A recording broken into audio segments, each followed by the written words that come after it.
I think Chris Hughton's best managerial work was at Brighton and Hove Albion. He was appointed as Brighton manager on the 31st of December 2014 after an incredibly poor start to the season, which saw them rooted to the foot of the table after only winning 3 league games out of a possible 23. He steered the club to safety with a 20th place finish in the championship. The major issue was their inability to find the back of the net. At the end of the season, their highest scoring player was defender Lewis Dunk, who finished the season with 7 goals to his name. Chris Hughton brought in over 10 attacking players during the immediate transfer window.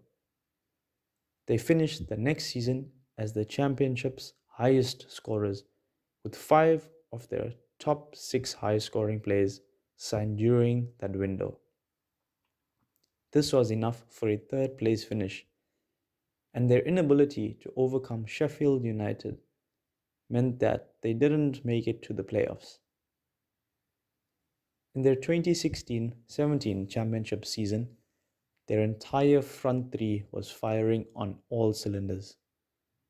Glenn Murray finished the season as the league's second highest scoring player. They were in top spot going into the final match day of the season. However, a draw against Aston Villa saw them finish 1 point behind the champions, Newcastle United. Chris Hughton had guided the club to their first ever stint in the Premier League in a mere 2.5 seasons. Ahead of the 2017-18 season, they added some quality first-team players like Pascal Gross, Matthew Ryan, Davy Proper, Jose Izquierdo, and Ezequiel Chiloto. Midway through that season, they secured the loan services of Leonardo Ulloa from Leicester and club record signing Jurgen Locadia from PSV for a reported £15 million. Brighton had a sensational first half of the season. We really saw players like Bernardo, Bong, and Anthony Knockaert stringing some great individual performances together. By Christmas, they were 12th on the log. This was underpinned by Pascal Gross putting in performance after performance. Izquierdo and Knockaert fed Murray, who finished the season with 12 league goals to his name. Despite these attacking performances, Brighton only outscored 3 teams. In their first ever Premier League season, they finished with 9 wins and 13 draws, which saw them occupy 15th spot by the end of the season. In the following transfer window, Brighton were a bit adventurous and perhaps audacious with their targets. They pried Florent Andone away from Deportivo La Coruña, South African sensation Percy Tau, Martin Montoya from Valencia, and confirmed new club record signing Alariza Jahanbakhsh. Once again, they started the season very strongly. In the second match day, they beat Manchester United 3-2 in a 5-goal thriller. By Christmas, the team were 13th on the log. From the turn of the year till the last game of the season, Brighton only won 2 Premier League fixtures.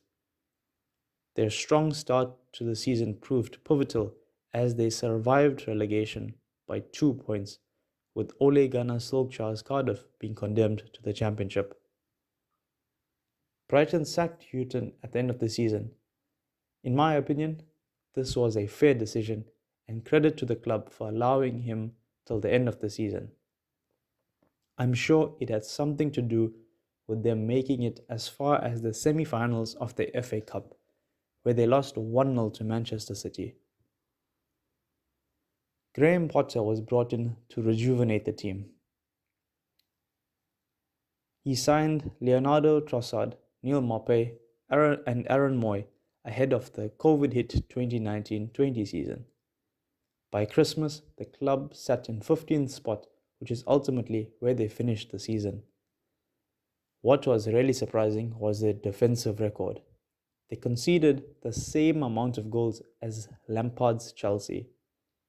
All in all, a very impressive first season for Graham Potter. I must admit, I haven't always been a fan of Graham Potter, and I think it's because of the lack of Premier League minutes Percy Tau has to his name.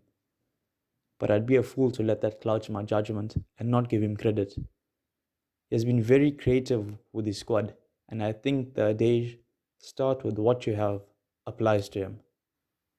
They are competing at the highest level of English football on limited funds, yet they have assembled a squad capable of causing upsets.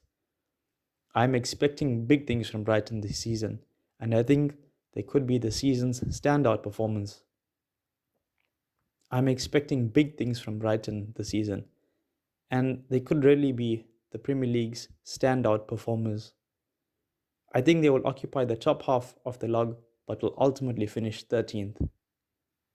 In the Nets, I was under the impression that Matthew Ryan was injured last season until I saw him on the bench and realized that he was now their second choice.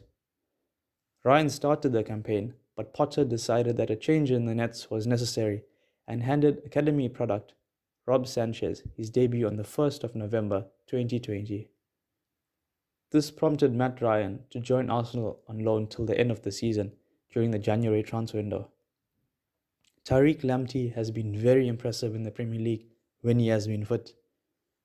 The Chelsea youth product has signed for Brighton permanently, and I hope he will recover from his injury by the start of the season. In Ben White's first season in the Premier League, he was able to convince Arsenal that he is worth £50 million. I think it is actually the Brighton defensive unit rather than any single player that they are after. Lewis Dunk has suffered a huge injustice, having been capped by England just once. He is 29 years of age, and I think he will have his best season yet. They have a midfield that is too good to be fighting for Premier League survival. I think the addition of Enoch Mwepu from RB Salzburg will ease those defensive shackles and allow the other midfield players to move more freely. Mwepu is a strong defensive midfielder who is capable of dispossessing attacking players by anticipating their moves. See his performances against Atletico and Bayern Munich in last season's Champions League.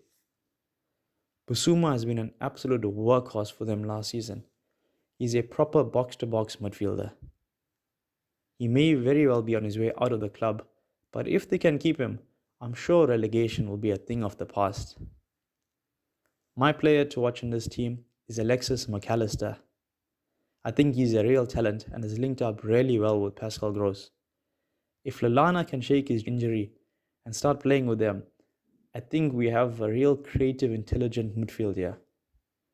I know Trossard is an important player for them, however, I haven't watched much of him to comment. I just know he's a special player for them. Up front, Neil Maupay is their out-and-out hitman. He may very well bag 20 Premier League goals this season, and I think he is going to be an underrated player. I think that the Brighton midfield is so creative that he will have chance after chance after chance and have a season to remember. Welbeck has signed a 1-year contract extension with Brighton. I'm not sure if Percy Tau is going to get minutes this season. We saw glimpses of his brilliance in the Champions League, and he does offer a different dimension to the Brighton attack when paired with Welbeck. Until we meet again.